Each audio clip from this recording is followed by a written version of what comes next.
Welcome to Not Starving Artists, the podcast. I'm your host, Brooke Benson, money coach and equity actor. I am your financial cheerleader, here to help you build your financial confidence and have power over your money. The best part, no budgeting or bi-weekly paychecks required. I went from being a broke BFA grad having weekly panic attacks about money to a financially confident, wealth-building actor and business owner. Money gets to feel fun, simple, and sexy, and I am going to show you how. Hello, everyone. Welcome back to the podcast. I am so excited to have Kirsten Roldan on the podcast today. She is an email marketing extraordinaire. She is a $1 million business owner. And if I'm not mistaken, you were a theater kid, correct? Totally. Yep. Yeah, you were. Okay, cool. So as we dive in, we're going to talk about all things business, money, personal finances, business finances. Before we dive in, tell the people about you, who you are, and how you got to where you are now. Yes, my name is Kirsten Roldan. I am a CEO coach and burnout expert. And like you mentioned, I also am an email marketing extraordinaire. It's because I really believe that email, team systems, and mindset work are the key skills that you need in order to build a peaceful $1 million business. So that's me. And I met you through a business mastermind. And I'm so glad that I did because despite making a lot of money, I needed to learn how to manage money. And so that's why I'm here. Amazing. So let's first start with how you got to even be a business owner, become self-employed, create the empire that you have created. And I want to talk about it in relation to like Dave Ramsey as well, because Dave Ramsey is a part of your past. So can you Huge talk part. about, right, where you were working and what you were doing before your business, and then also how Dave Ramsey played into that? Yes. So I was in healthcare before I started my business. I had a healthcare career and I was getting paid good money for my friend, like compared to my friends and things like that. Like I was considered, making good money. It was around like 60K a year. That was like huge. I made it money. I was so happy I had like a decent job. Everything was good on paper. But being in healthcare, I started to experience chronic pain and burnout, especially from that chronic pain, because it just was like a constant, just being in constant pain was really hard to deal with. And you just get re injured every single time you work. And so I started to burn out from that. And I always had a side hustle. I've always been a side hustler of some kind. I've always been making money on the side somehow just to make extra money. I always had multiple jobs. I just have always wanted more money than what I was making from one job. And so I started a house cleaning business. I thought I was just going to get a few clients. It turned into a business and I side hustled doing that. And then I would do that on the weekends. And I also side hustled doing hair braiding because I like a lot of people don't know this about me, but not anymore. I am way out of practice, but I used to be like really good at braiding, like advanced hair braiding. So I would do festivals like locally and do like hair braiding. Nobody knows this about me. I would do hair braiding and then I was getting hired for weddings as well. Now I would Wow. do wedding makeup and hair braiding and things like that. So I was just side hustling. But why does someone with chronic pain do house cleaning and hair braiding when literally my shoulders and my wrists were like the main source of my pain? That wasn't going to work. And so I was like, how can I make extra money? And pay off my student loans. That was a big thing as I was doing the snowball method. I had a big, I will never forget, I had a big piece of paper that had every single piece of debt I had in order from high interest to low interest. I was like a Dave Ramsey queen. And I never like read his book or anything. I just like whatever, saw him on Google or something. And he said to do the snowball method. Like I was never in any of his programs. I just knew of him. And I was doing the snowball method. And that's how I was like paying off my debt. And so, yeah, I was just like, how can I get this paid off sooner? And I really wanted to work from home. That was like a dream. I had these friends that were working from home and I was like, how do you do that? How do you work from home? And they were like teaching English online. And so I was like, what can I do? How can I work from home, etc. So I tried like looking into work from home jobs. Nobody was hiring me. I had healthcare experience, no transferable skills. And then I had my little hair blog that was like getting me opportunities and getting me hired locally, called Bad to the Braid. I still love that name to this day. I love that so much. Bad to the Braid. It was very, very good, very popular in the local area. No, I was very excited about it. And I got Bad to the Braid. And I will never forget, I got this like opportunity to braid at this barber shop. And that was my dream, was actually to be a hairstylist. Fun fact. Like I want to be a hairstylist so bad. And I want to be a celebrity hairstylist. I like always wanted to find a way to like be in the entertainment industry. And I got this opportunity, and something in me was like, my shoulders are not going to like this. Like it's not going to work. And then I got a comment on my page from this handle that said social media manager coach or something like that. And I was like, what is a social media manager? And like, that's how I clicked on their profile, looked at them and was like, wait a second, I know how to schedule social media posts and write social media content because I'm a millennial. So maybe I can be a social media manager. And that's what led me into the online space, like in terms of online, like the coaching industry. And I just started like following as many people as I could, going into Facebook groups, trying to figure out how to do it. I figured out that the easiest way for me to like break in was being a virtual assistant. I think everybody should have like a virtual assisting job. That's like a whole other conversation, but I was a virtual assistant. And then I was good at it, and I was good at marketing, and I learned how to market myself better and booked out really, really quickly. I hit 300K in my first year with my 9 to 5 job, which was actually 7 to 7, fun fact. And then two-ish years, maybe 3 years later, I had $1 million a year business from there. Wow. Yeah. Okay, so then $1 million business, right? When was then the catalyst moment or the first seed of like, I might want to do money differently? Or can you talk about your journey with money, like the benchmarks you remember having around money mindset and also tactically? Absolutely. So when I first started my business, I was like, I just want to replace my 9 to 5 income, which I think was like 5K pre-taxes. So I was like, I want it without the taxes taken out. I want right. I remember it was something like that because I was making like 3.5 or 4K or something after taxes. And so I wanted 5K. I hit that very quickly.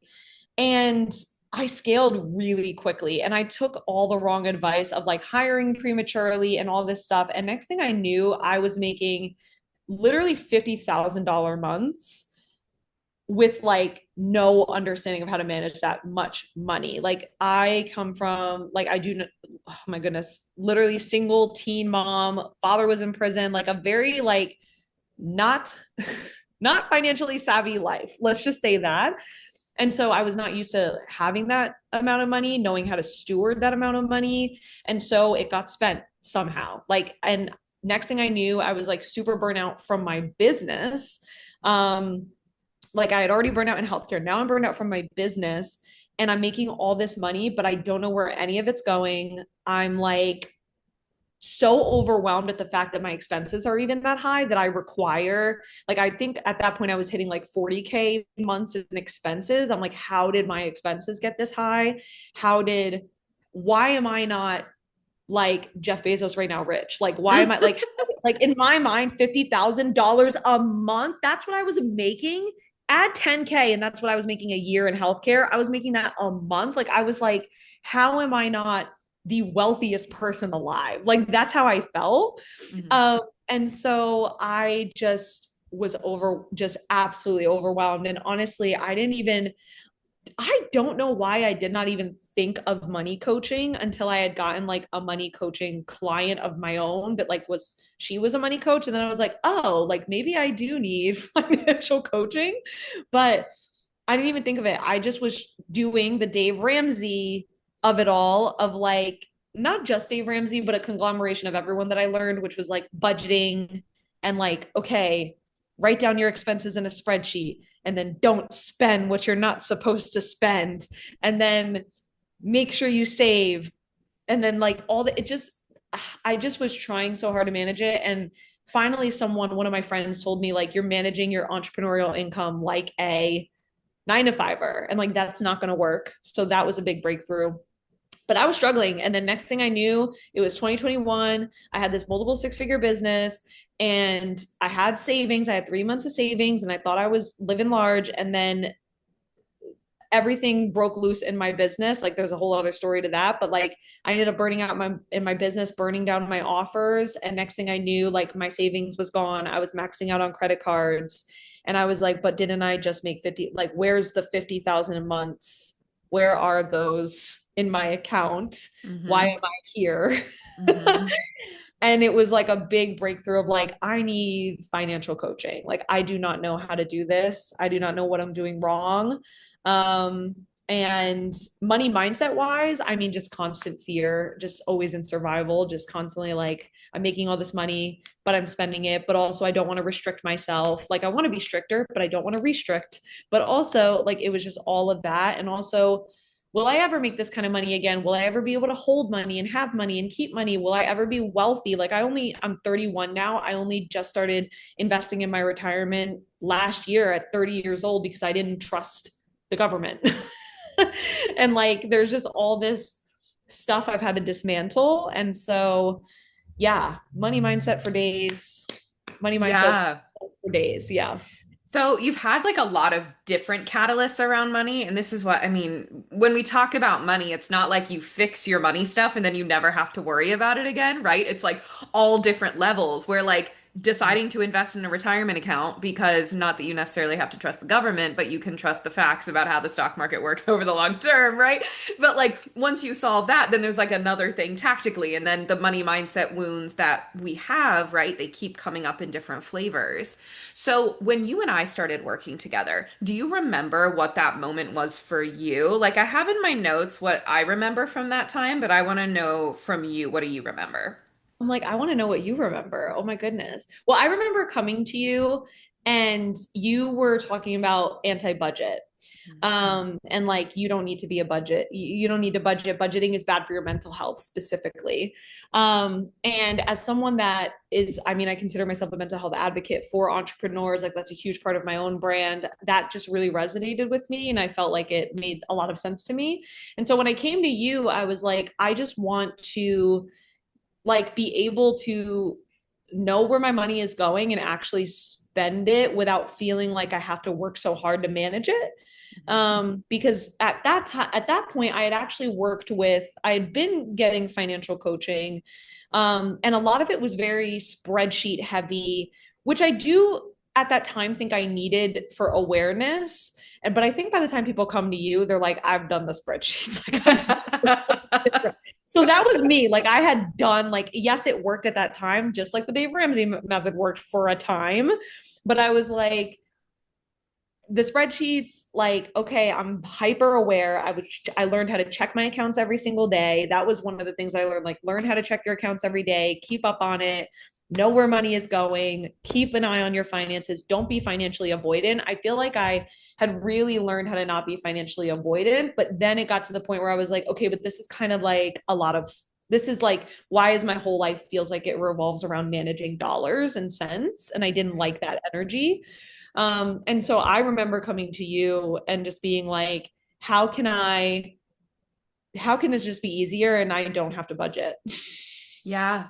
I Yeah. remember that's one of the big things I remember as well of like wanting to have spending freedom because what I remember you talking about was you had spending freedom, but then you were like, where's all my money going? So you were like, okay, I need freedom in like understanding my numbers now that I'm making more money, but then that required an element of like a lifestyle that wasn't going to work for you and your brain type and like how you wanted to function, right? So you're like, I need a new version of whatever that freedom was. And the other thing I remember is you had recently saved 100K and then had to use that 100K. And Yes. that being a big moment of like, okay, I want to get 100K back in the account. How do I do that? Which then we discovered we needed a different goal that wasn't that goal. So Yeah. yeah, those are the two big things I remember as well. Yeah, So totally. can you tell me more about okay, so if we go to the spending, right? And the budgeting and the spreadsheets, and now that we've been working together for 9 months, More a than year? that, right? It's I don't been know, like, time. it's been a while. You're right, Yeah. it has. Time has warped. Yeah. I have no concept of it anymore. So Yeah. we've been working together for a while now. So I'd love to hear you talk about what you've noticed shifted in your spending, how you think about spending money specifically, and then we can talk about how you manage your money now. Yeah, in terms of spending money, I think the biggest shift I made with you, honestly, was literally that spending money is just a decision. Just this idea of like, because when I came to you, you were like, okay, what do you spend every month? And I would always say it depends. Or like, I'd be like, I'm going on a trip. For context for everyone, I travel a lot, like sometimes multiple times in a month. So, for example, I just got back from LA. This weekend, I'm going to Utah. Next week, I'm going to New York. The week after that, I'm going to Italy. I travel a lot, not just for work, but also for personal. And I remember I would come to you and I'd be like, oh, I have another trip, and you'd be like, okay, how much is that going to cost? And I'd be like, it depends, right? There was a lot of it depends energy. And I think the biggest thing that you taught me about spending is it's literally a decision and you have to decide and then you stick to that decision. And I was like, what? Just like this simple truth of like, oh, in Utah, I'm spending $500, for example. In Italy, I'm spending $1,000, whatever. And it's like making that decision. Was really big. I think also when it came to spending, it was also just like the tactical, like setting up my accounts to make actual organizational sense. So, for example, I have my business accounts, which have their own accounts and buckets. And then I have my personal, which is like my bills bucket, my savings bucket, my spending bucket. And you taught me a lot about learning how to communicate with my husband on our personal spending bucket because that's a shared bucket that we have. Our businesses are separate from each other and what we spend there is separate from each other. But in terms of the personal bucket, like you taught me a lot about like, okay, if you don't have it in your personal bucket, then that means you have to choose whether or not to take it from your savings bucket. And if you don't have it in your savings bucket, then you don't spend it. And I was like, what? Like, I don't just put it on a card, make some money, pay it later, or I don't just, like, because at that point I had gotten so debt neutral. Like, I was someone that had a lot of shame around debt. And by the time I came to you, I had paid off like my student loans and stuff and all that. But like I had, just like various pieces of debt. I think it was like personal debt now that I think about it. And I was like, who cares? Like, who really cares about the debt? Like, I had gotten to the point where I was like, debt isn't hurting me. It's okay to have debt. Debt is a tool, this, and that. And you were kind of like, yeah, but like there's neutral and there's apathetic. And I We remember, have a podcast episode on yeah, debt neutrality versus debt yeah, apathy. Yeah. yes. And that for me was a big moment in my spending as well, because I was like, oh, like I'm not actually neutral if I'm like using the card to spend and all this stuff, even if I pay off the minimum, whatever. And now, crazy enough, like I'm almost debt free. Like I have one more card. It's a very low balance, low for me, very low balance. And I'm like, I could literally pay it off today if I wanted. I'm just choosing not to for my credit score. And so it's kind of funny how that happened. And I've honestly barely even thought about it either. Like before, I was like, okay, how much goes every month to the debt? But now I don't even think about it. And I just realized it was like about to be paid off. And I was like, wait, what? So yeah, I think those were the big things with spending. With management. Wait, can I pause you before we dive into the management? Because there's two things I want to touch on here and I want to ask you more about. So, when it comes to deciding how much you want to spend, right? And that being like a moment of like, oh, that's what that means. There's always a chasm between when you hear the thing and it intellectually makes sense, and then when it like clicks and it's like, oh, I actually want to be that way, act that way, whatever it is. So, can you talk about that chasm? Like when we first started talking about that, and then when it actually clicked, like what was the moment that it clicked? Why did it click then? What happened in your body there? The moment that it clicked with the spending, you're saying? Yeah, like the idea of I'm going to choose what I want to spend. I'm not going to be playing cleanup crew with whatever just ends up happening throughout the month. I think what clicked for me was it made sense why I was always overspending, and it made sense why I was always not hitting my goals as fast as I wanted to. For me, I was like, oh, that's why I'm not seeing the money that I'm seeing. It's because literally I keep saying it depends. So it's like, are you going to hit your goals this month? Depends. Like that, like it's all that energy.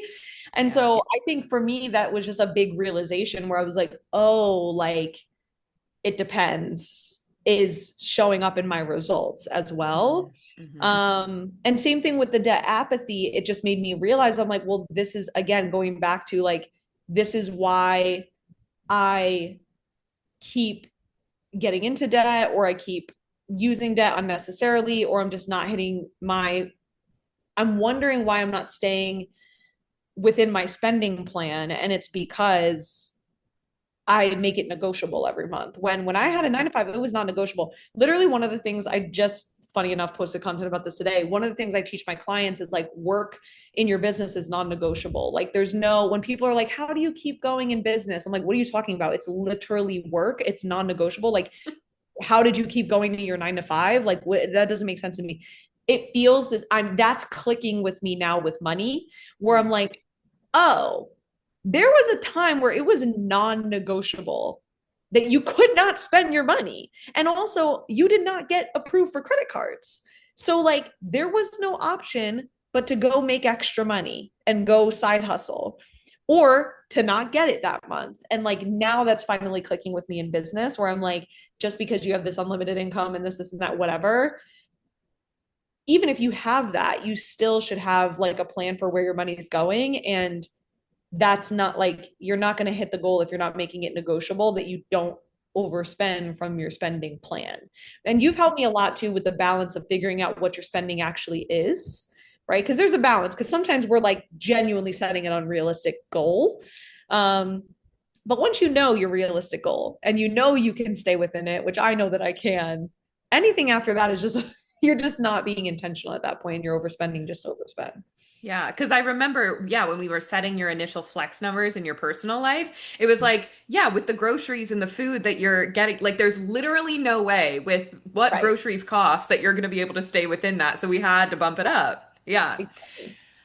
Can you talk more about the unlimited income thought? Because I think that this is one of the most like sneaky self-sabotaging thoughts that feels like abundance and feels like a really healthy thought when it comes to making money of like, I can always make more. My income ceiling is unlimited. But then I think it like cuts you off at the knees when it comes to money management, right? So can you talk about how that showed up for you and how that started to shift for you? Yeah, it's like unlimited income doesn't mean unlimited spending is the big thing. And I think like I've learned this, even with friends, right? With friends that I've been around that I've talked to about this, where they're like, "Oh, like you have it," and I'm just like, you still have to have a spending plan. You still have to have a general idea of what your expenses, your ins and outs are, no matter how much money you make. And it's just that when you think, in my experience, when you think you have unlimited income, you end up very much limiting your options at some point. Because what ends up happening is like, let's say you have an unlimited income energy month, which is unlimited spending month. Well, now you're limited next month in what you're able to do. Or now you're limited the month after that, or like 3 months down the line, you will hit your limit. That limit will hit. And so yes, you can keep making money just like I can. I make new sales every single month, all the time. However, I started to hate the pressure of having to. Like I started to really be like, I don't want to put the pressure on my launches or on my sales strategy in general. Like, yes, I can. Do I want to? And it didn't feel abundant or good to me. Like the real thought is that it's abundant to have unlimited income and to feel like you can spend unlimitedly. But actually, I didn't feel abundant when then I was like, okay, all right, time to sing for dinner and make $10,000 to make up for that New York trip that I did. Like that did not feel abundant to me. So that's when I started to like kind of decouple like abundance from spending, because I'm Mm. like, it's not as abundant. Just being able to spend whatever you want is not as abundant as you think. Um and I learned that many, many times. Yeah. And I think Yeah. one of the biggest misconceptions is having $1 million business means you never Yeah. have to think about what you spend on. Or even like when you think about people who aren't in the online business world or aren't, bringing in multiple six figures, there's always a perception, no matter what level you're at, of like, oh, this person has so much money, or like, that's not a lot of money. And everyone's benchmark is different. I mean, I thought I So, had so much money making 60K a year. Like literally thought I had so much money. So, right. And I'm yeah. sure I know you've experienced this, right? Like there are people who perceive you as having unlimited spending capacity when you're Yeah. like, just because I make $1 million in my business at top line revenue doesn't mean that I have $1 million in my pocket, which is very No. different. And Yeah. are there any experiences that you feel comfortable sharing about when you've had to navigate that, like other people's perceptions of your financial situation? Yeah, I think after we had, and I'm sure you'll touch on this, but I had a unexpected tax bill. That was when I genuinely had to tighten up my spending, like really, really tighten up my spending. And nothing will make you tighten up your spending like the IRS.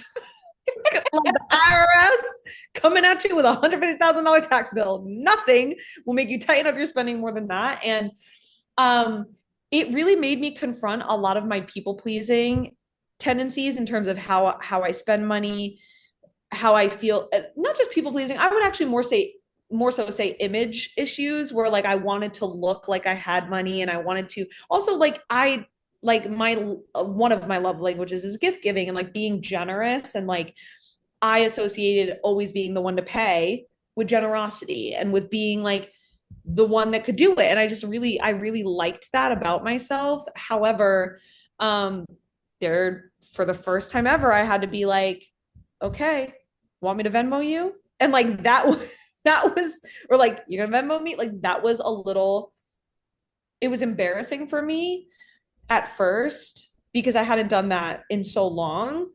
But also I had to get coaching on and I had to coach myself on this idea of like everybody has limits. Like, and everybody has their own financial goals. And even if it Mhm. weren't because you literally needed to because of the IRS, like, even if it weren't that, it would be because I wanted to invest in my retirement or I have a trip coming up or whatever it is. Like, it's okay that you don't pay for everybody just because you can, because you have goals. And so I think I just really came up against that. And there was like some awkward conversations and there were some awkward moments but like everybody got used to it and then it became a little bit of joke it became a little bit of a joke where it was like nah you know her in the IRS like you know, and then they all joked about it and it was funny and like we were all like yeah you can't don't ask Kay she don't got money like it was a joke and I was fine with that I was like you know what if we're joking about it and we all know what the deal is that's fine with me right um and so, yeah, I like, even though there were some awkward conversations, to me, it was worth it because I was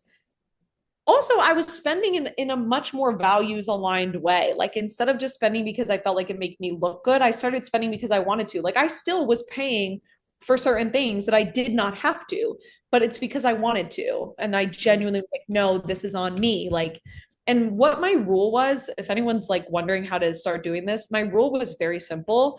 If I want to do it, and it's my thing. Like I'm like for example, we have to get the fancy hotel when we travel to the concert. If I want to do it and I want that fancy hotel and everyone else is willing to not do the fancy hotel, I'll pay for the fancy hotel.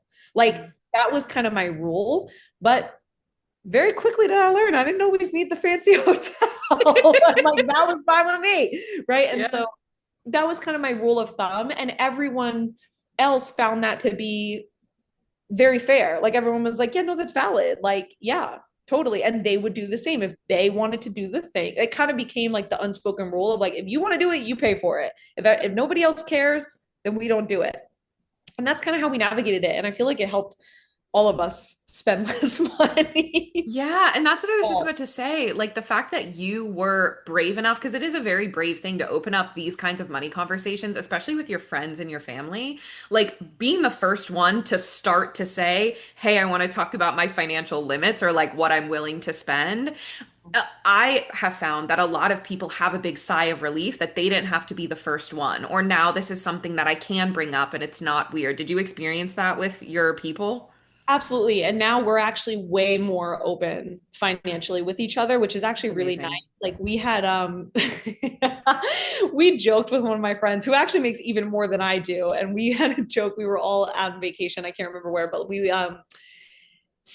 basically we were ordering food like at the pool and they were like, her room is 411, like my room and like the other person's room. We were sharing a room. They're like, their room is 411. And like they said it once. And then they said it like two more times. They were like, their room is 411. Like, and we were like, hey, we're gonna get you back on the fries. Like, don't worry. And it became like most people would get annoyed by that, but you have to understand, like when none of us talked, like we weren't open at all. And I think all of us were kind of in a similar place where we're like, we want to be like the generous one Mm. kind of thing, that it was actually very nice and freeing to be like, put that on her card. Like, that's not for me. Like, it was, all of us were kind of like, okay, we're unleashed now. We can be honest with each other. I think that, Yeah. I think that would have been annoying and that was annoying back in the day when all of us were always like, you know, like literally counting the dollars and counting the cents. We don't do that. But like there was a solid few months where all of us were like, well, since Kay's being so open, I'm gonna be open now too. And I don't want to pay for your fries. Like, so I think that's a good thing. I think it's good. Right. But then we balanced out and like now it's the classic more balanced, you'll get me back at some point. Don't worry about it. Like we'll Yeah. figure it out. And I think that's totally fine. Right. And then opened up opportunities for you to be like, here's the time where I want to be generous and pay for all the things instead of that just being the default, which then I think is just a more lovely thing you get to enter into with relationships. Totally. So, with that, you paid off your $150,000 tax bill. Did you officially send the payment in? I know you signed your Actually, papers. I'm officially signing it today. They just sent over the official, but the money's there. It's ready to be paid. It's just paying it off. Yeah. Crazy. Amazing.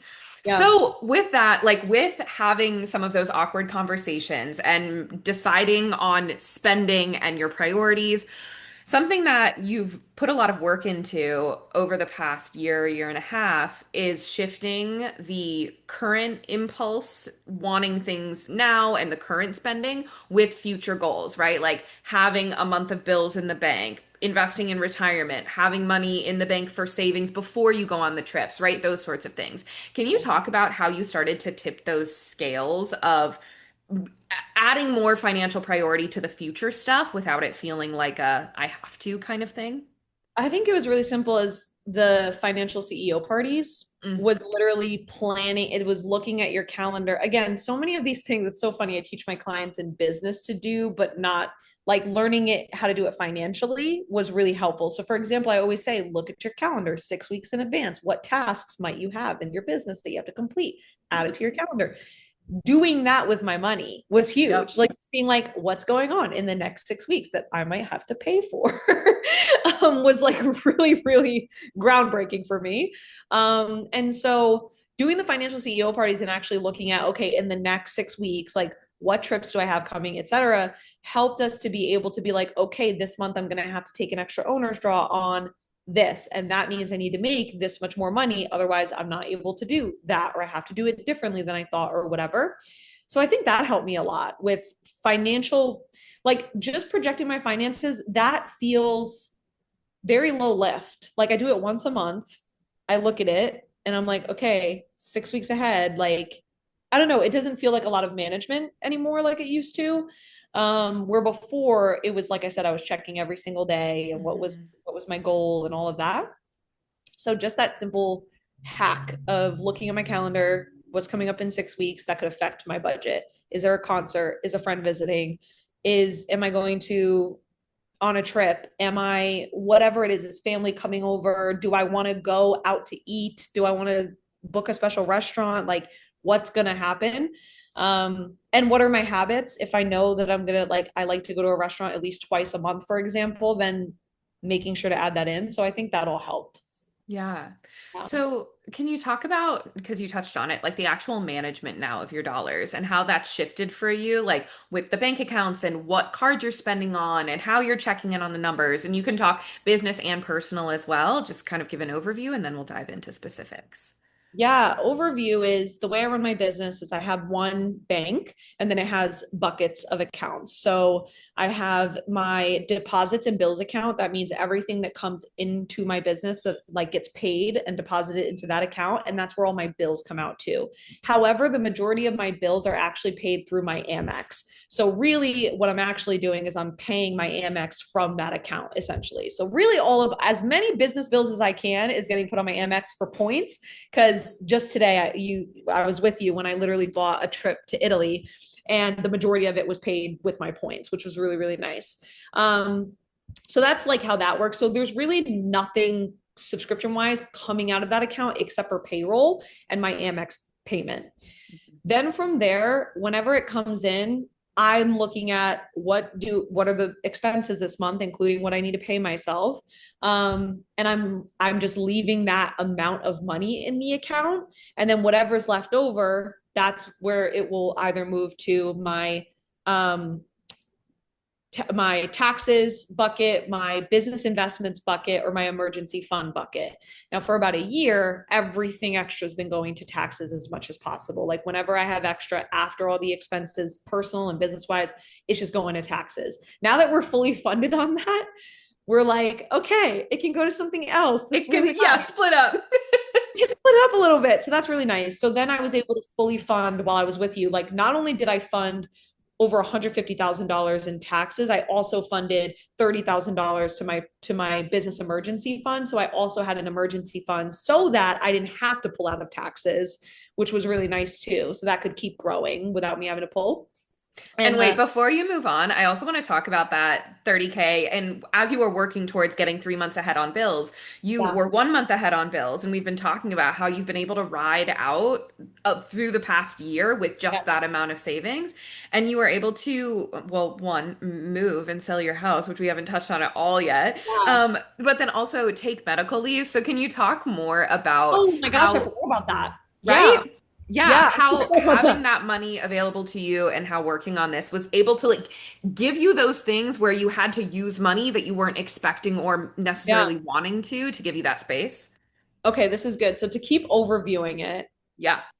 because this is important. Now, getting to personal, you help me a lot with having my husband and I are both creative entrepreneurs, meaning we both have creative businesses. So that's we're entrepreneurs, like income is inconsistent. And so you help me navigate conversations with my husband around what do we both consistently contribute, even no matter what, like no matter what the bill's got to get paid, it's non-negotiable. So what do we both, no matter what, even if it's inconsistent, well, then we got to go sell something else or do something else or get a job or Uber, whatever has to happen, has to happen. What is the number? So you help me decide that number in terms of what I contribute from my business to cover our bills and our spending versus what he contributes. And because of doing that and those conversations, I was able to actually reduce the amount that I needed to contribute, which also helped me to save faster, right? Yeah. And so we ended up having conversations and we both agreed, okay, this is how much you're contributing no matter what. I don't care. And same thing with me. Like if I have to Uber, if I have to Lyft, if I have to, whatever I have to do,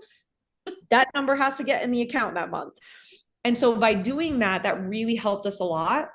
And so we have a joint, both of us have separate business accounts. That's important to note because I think it's so important, especially if you're a couple that is both in a creative career. It's really important that you have separate business accounts because it helps you just like my spending. What our rule is like, whatever you spend in the business, as long as your business can pay for it, you ain't got to come to me. I don't need to know about it. Just make sure your business can pay for it. Yeah. But then we have a joint account and we have bills, personal savings. And within our savings, we have his savings, we have my savings, we have family savings. So what that means, and that's all in just buckets. It's not like separate accounts. So what that means is every month we both contribute to the bills account our set number. We make sure this is how much needs to be in that account to pay all of our personal bills, mortgage, all of that. Then we add in every month, same time of the month, our contribution to the spending account. This is how much we spend on groceries and anything that we want to do together. Then we have if we have extra, it depends. We just communicate. Does it go to him because he needs like if he has extra in his account, maybe it'll go toward, I don't know, travel that he wants to do. for me, like just recently, I'm doing a lot of my own travel that's separate from him. I'm just adding that to my personal account. Or I'm sorry, to my savings bucket. And then we have our family savings bucket where it's just like if we both have extra and we both want to contribute to the family savings bucket, we both contribute there. So that's like high level overview how it works. I just want to say that was the most beautiful illustration of the money flow method in action and the surplus Thank you so sequence. much. Like, wow, anytime anyone has questions about the money flow method, I'm going to be like, listen to this snippet. It's a perfect depiction. Very simple, very simple. Like it's funny because at first I was like, this feels overwhelming. It's really not, it's actually extremely simple. Like it's literally just have buckets, know where your bills are coming out of, know what bills you're contributing to every month. Like that's it. It's very, very simple. That's the tagline. That's the tagline. So now that I know that, because of that system, because I was able to pay myself less in personal bills and focus more on stabilizing my business and stabilizing my finances and all of that, and because I had such a clear system, because I technically run this whole system myself, and my husband has his own like financial system that he does. But I run the majority of the system myself. But because it's so simple and I was able to explain it so succinctly, when I had an unexpected 6-week medical leave, not only did I have savings to where I didn't need to make any new sales, but also, thank God I was implementing my own frameworks where you should build a business that doesn't have to stop, no sales stopping, no delivery stopping, no operation stopping. I didn't even need to use that savings because I was literally making new sales without me being there. But my husband was able to fully take over the finances and there'd be no issue. So literally he was like, okay, give me the quick snippet how it all works. And I was like, here's the situation. He ran the finances. It was totally fine. And so for me, like if I didn't have those systems, oh my God, first of all, I wouldn't have a savings, number one. Second of all, I wouldn't have been able to delegate it so quickly and so easily. And third of all, like I just don't think it would have been I just don't know that I would have had the financial systems in place and in order to even do that. And I had to pay, that's by the way, with paying 5 figures cash for an unexpected treatment that I had to go through. Yeah. Because we don't have insurance, we are self-pay. 5 figures cash, unexpected, still did not have to pull from my savings because I had a very clear surplus. And also my husband, it was funny. He was like, okay, so we added, I think it was like 4,000 or something. He's like, we added 4,000 to the savings using the surplus method. And I was like, thank you so much. You followed my system. So like I even came back and like the financial CEO party was done. And that was incredible. Like that was really incredible. That's amazing. That's so great. And then shortly after that, we were having conversations about you wanting to move. And this is going back to what you were saying of like understanding your expenses and what you wanted to contribute and what your mortgage was costing. Like there were just things that were sparking some thoughts in your brain about like maybe I don't want to be in Austin forever. And so what I remember from those conversations is like, oh, we need to like take the dollar amounts off the table for a minute and talk about like what you actually want, like what is your heart pulling you towards? Because we can make plans all day long, but we need to make sure it's the things you actually want. So, I mean, you've now left your house, but can you tell the people about your not just like the money side of it, but like your thought process behind like deciding to sell your home and sell it at a loss? Yes, it's so funny because I had said to you several times, I'm originally from New York, and I had said to you several times, I was like, why am I paying this much money for Austin when I could live in Brooklyn? Like, I think you said that on our sales call. I must have said that 15 times to you. And one day you were like, why do you live in Texas again? And I was like, that's a wonderful question. I hate it here for so many reasons, literally so many reasons. But like, I just was like, realizing that I was spending money that even if I had spent the same amount, why was I spending it this way? And literally, I was looking up brownstones in Brooklyn and was like, I could be living in a brownstone in Brooklyn, which like as a kid who's from New York, but not from the city, I'm actually from 45 minutes north of the city. I never thought I could afford to live in the city. So that was like a bit like, I just had always told myself there's no way I'll ever be able to live in New York City. And this whole time I'm sitting here, I'm like, and I spent this money on Texas. Like it just occurred to me like how crazy that was, how insane that was. And so we had done a lot of work on money aside, to your point, like, what are your values? And I just was like, I just don't, I'm in the most beautiful luxury modern home. It's stunning, perfect neighborhood, 10 minutes outside of the city. It's like perfect by all paper. Like, God, if I were to buy a home, that's the home to buy in terms of like logistics, but it's in Texas. And like, I'm so Come sorry on. for anyone listening that is in Texas. I'm so sorry. I'm so sorry. And I, unfortunately, I mean every word. And like, I just don't know what else to say. I just couldn't believe it. And so I finally was like, I want to sell my house by the end of the summer. Like, I want to stop sitting on this idea and actually sell my house. And I did want to simplify my finances, but more than that, I just wanted to spend them differently. Yeah. And so I put on the table, if I were still spending the same amount, where would I live? It would not be here, right? It would be somewhere else. And so then it became, well, the market is terrible. It's the wrong time to sell by all accounts, like literally logic, like the tariffs had just happened. Like there were all these reasons why it was the worst time to sell my house. And it was guaranteed I would sell at a deficit. Like guaranteed, the best real estate agent would have told me, you're going to sell at a deficit. And so I had to decide, just make a decision instead of it depends, like how much of a deficit am I willing to sell on? And I basically was like, I'm willing to spend what's in my savings right now. What's in my savings right now, which was $30,000. I was like, I'm willing to spend that much because I know that I can replenish it. I know that all my taxes are covered. I know that I'll be fine. And I'll replenish it just in the mortgage alone. Like I knew that, like, yeah, I just knew I'd be okay if I did that. And so when we went into negotiations, I mean, we shot for like the best that we could, like literally as much, like we tried to put it the highest amount. And then at the end of it, I was like, I want to sell this house. And if I have to drop this to the bottom to do it, I will pay to get out of this house. Mm. And I did. I said, this is the lowest we'll go. Do you want it? They were like, yeah. And we negotiated and everything, and we paid $1.35 over what I wanted. So technically I didn't get it. I didn't get it. We paid we paid $30,001 and 35 cents. And that was a price I was willing to pay. Wow. Mm-hmm. So literally $1.35. And I was like, great. Now I don't live in Texas. Like now I don't have a house holding me back in Texas. What do I want to do with this money? Right now we're in Airbnbs.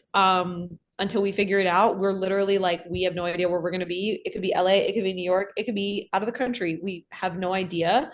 But honestly, both my husband and I are both like, but we're not stuck in Texas. And you know, the crazy part for the Texan people, I'll throw you a bone.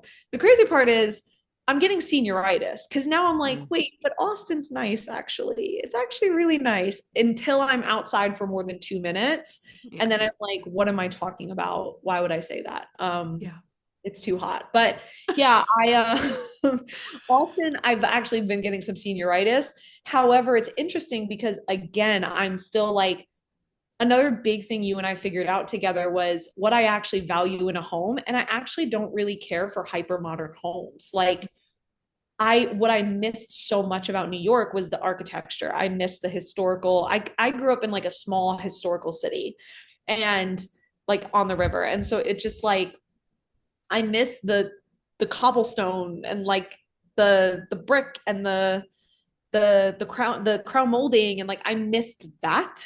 And unfortunately that comes with like radiators too, and like other things that like, you know, exposed radiators and like bad panels and things like that. But I actually was like, I want that. I want that more. I want that more than like the hyper modern 12-foot ceilings. Like I actually want that more. And so it was interesting seeing my values, like how I was like, even if I spent the same amount of money, I don't want to be in a hyper modern place. So even if we were to stay in Austin, for example, both of us are kind of like, well, now we know what we actually value. We probably would rent like an older style home.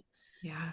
And naturally pay cheaper because it's just what we value more. And like, oh, I don't value being right outside the city, but I do value a walkable neighborhood.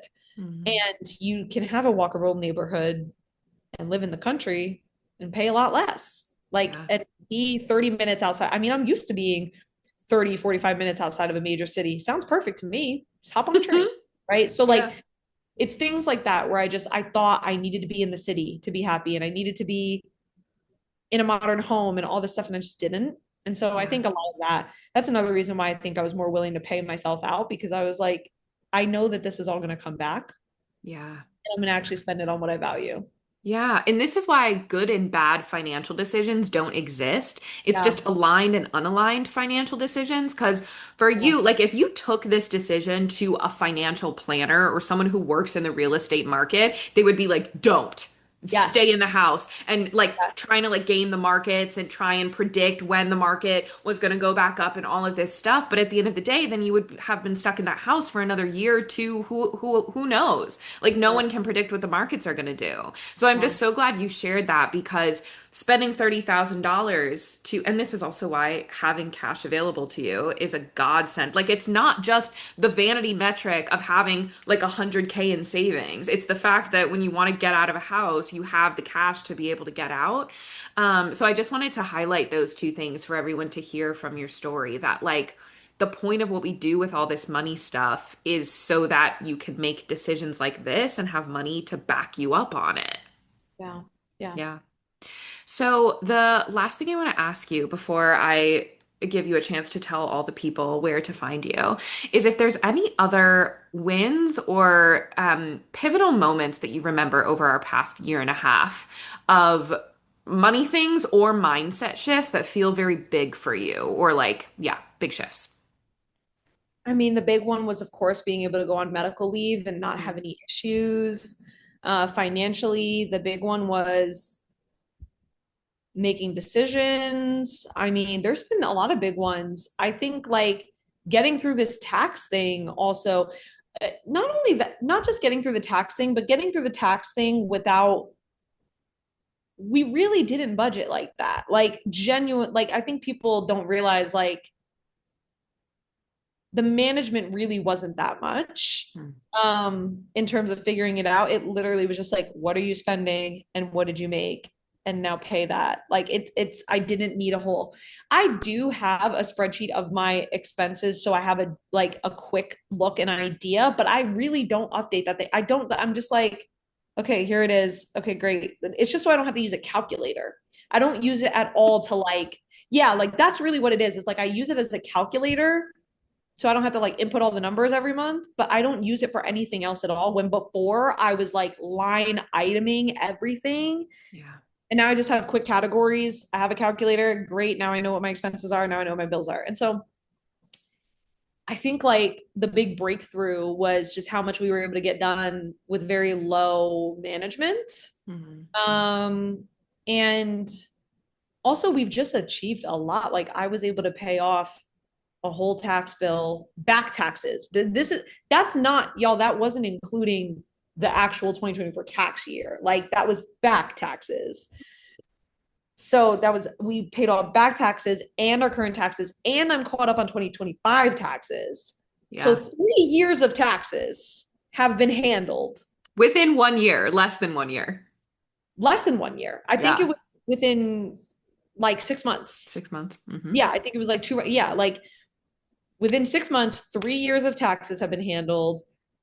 I've gotten 1 month of saving. I've got 1 month of savings that's already halfway replenished within like 2 weeks of using it. Um, and then I was able to go on a full 6 week medical leave. My systems are super clear. My debt is almost paid off. I have like one credit card. Which, by the way, we haven't even coached on that in like multiple months. We haven't So I coached on want to that. flag that too. The only reason that happened is because you were helping. Funny enough, yes, because I don't care about my debt. That's the Yeah. problem. It's like, I'm like, whatever. The only reason that happened is because you told me to make a double payment because I had a really low credit score after Mhm. my house. I was in like the 500s. I'm now in the 700s again. And it's because you were like, make a double payment on like the 15th of month. You gave me the strategy to like make Mhm. sure that it basically hit the account at the right time and it could raise my credit. Yeah. Next thing I knew, it was like almost paid off. Yeah. Oh, I And paid off my car while we were together too. oh my God, that's right. I paid off my entire car. I have no car Yeah. payment. I totally forgot about that. I have no car Yeah. payment. Um, and I have one credit card payment left, and it's only because I want to have it. I literally could pay it off today. I'm just keeping it for credit reasons. Yeah. And the Um, reason I wanted to point out, like, I love that we haven't coached on debt in so yeah, long no, because you changed your thought about how you wanted to relate to debt and stopped being okay with debt that you didn't necessarily want or feel right. aligned with. And then your actual payments to pay off the debt were just happening in the background and you had a system for it. So, like, it's literally just happening in the background, which I'm so Yeah. happy about. And it just happened. And something that I just want to name for people, if you're listening to this and you're like, of course you did all that because you make so much money. You would not think I was making so much money when I had a $150,000 tax bill on my head and team expenses, like, and my own like personal bills. Like, I felt at that point, and I want to be clear, like, yes, I, at the end of the day, I'm still a high earner no matter what. However, it felt like a 9 to 5 again for a while there. Like Yeah. it felt like we're back to basics here. And so I think like the skills and the principles, even if you're like, I wouldn't be able to do that because I'm not making that much money. I just want to name that like the skills and the principles are still the same. So whatever like big life-changing things would be for you, even if it's just paying off one credit card, like that will happen if you're applying the same skills and principles. Yeah. Was that me? Oh, sorry, editor. No, you're good. It's someone. I don't know if you heard the FaceTime, but it was Yeah, calling. I did. Yeah. Okay. Thank you so much for sharing that. So my final question before you can tell people where to find you, this connects back to your business. I would love to know what you feel has been the biggest benefit in your business and take this in whatever direction you want. But working on your money and all of the things that you've done over the past year and a half with your finances, how has it affected your business and your clients, like your client success within your business from you working on your money? That's a really good question. For me, being forced to work on my money every single week is extremely helpful. Like having a space where it's like you're talking about your money this week, I just think that's unmatched. Like it's really, really important. And it's also been helpful. I've said this to you many times. I am very neurodivergent and I really struggle with like executive dysfunctioning and um several things. And so it's very hard for me to do the thing that I need to do when I'm Mhm. alone sometimes. And so having a space where I could be like, can you pay this bill with me? Yeah. Can you fill out this tax paperwork with me? Can you, like, I would not have done all of this tax work if I did not have like your support, like walking me through it. So I think that alone, I just think everyone needs a space to get money coaching every single week. Like every Yeah. single week you should be talking about your money with an expert. So there's that.